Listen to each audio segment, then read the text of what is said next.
Amen. Praise the Lord. Purihin ang Panginoon. At ngayon po ay January 6 na. Kaya po patuloy po tayong palakasan, analanginan. Kasi po napakalaga ang salita ng Diyos sa panahong ito. So, word to ponder for today ay matatagpuan sa Galatia 3:28. Ano po ang nakasulat dito sa Galatia 3:28? Sabi po diyan, basahin po natin, there is neither Jew nor Greek, there is neither slave nor free, there is no male and female, for you are all one in Christ. Purihin ng Diyos. Salamat po sa Panginoon.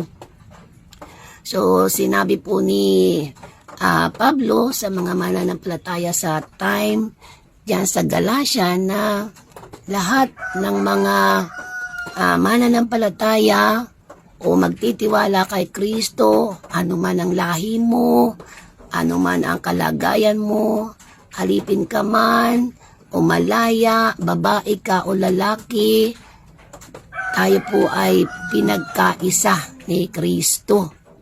Yung mga mananampalataya kay Kristo ay hindi po nasakop ng law ni Moses. Kasi nga po, through Christ Jesus, sa pamamagitan ng ating pananampalataya, tayo po ay naging mga anak ng Diyos. At yung mga mananampalataya ay lahi ni Abraham. Kaya po sa panahon natin ngayon, napakahalaga po na abutin pa natin yung iba.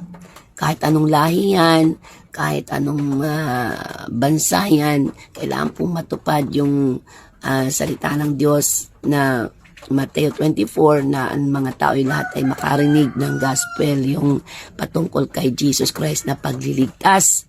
Kasi nga po, yung mga tao ay mahalaga sa paningin ng Diyos kasi si Jesus Christ na nga po yung naging Redeemer.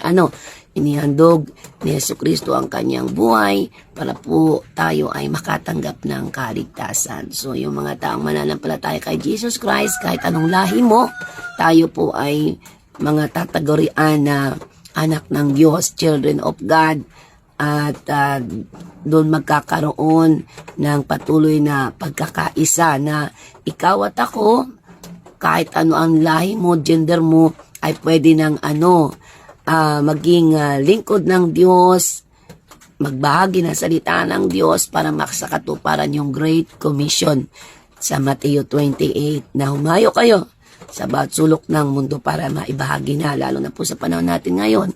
Ang panahon natin ngayon ay pagulo na ng pagulo. So, chaos din chaos doon kasi nasa umpisa tayo ng kahirapan. So, kaya po, hanggat may magagawa pa tayo na ibahagi ang salita ng Diyos, ibahagi na natin. Wag na hindi natin kailangan na magtalo-talo na hindi ka pwedeng mangaral. Kailangan ngayon ng Diyos ay puso na masunurin at puso na available sa kaharian ng Diyos para humayo pa at abutin ang mga nawawala para sila po ay makatanggap din ng kaligtasan. So manalangin po tayo. Ama, sa pangalan ni Jesus, maraming salamat po na through Jesus Christ, kami po ay pinalaya mo na sa commandments ni Moses.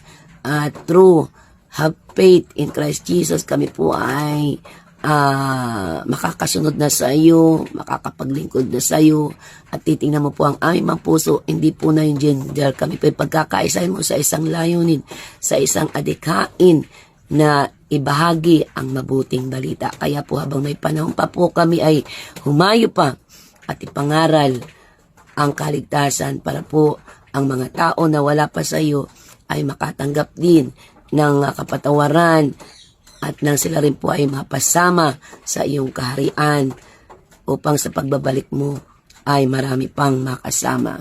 Kaya po pagpalain mo po bawat nation, every tongue, O God, ay magko-confess na Jesus is the Lord. At pagpalain po sa panahon po namin ngayon ay napakadaming kaguluhan. Subalit we decree and declare, Lord God, na yung kapangyarihan mo, yung kalooban mo, ang mapangyari pa rin. At tulungan mo kami ng iyong kapangyarihan ng banal na Espiritu na samahan sa araw-araw upang magtagumpay kami na magawa namin ang plano mo at kalooban mo sa aming mga buhay habang naghihintay kami sa iyong pagbabalik. Salamat po, Ama, at ang iyong patuloy na paggabay ay maranasan ng iyong mga anak na sa iyo ay patuloy na umaasa at nagtitiwala at nananampalataya. Salamat po sa iyong patuloy na pag-ibig sa mga anak mo na patuloy na sumusunod sa iyong kalooban. Sa iyo po ang pagpapala at papuri. All the glory belongs to God. In Jesus' name I pray. Amen. Amen. Ang lahat po ay magsabi ng Amen. Glory to God po. Praise God.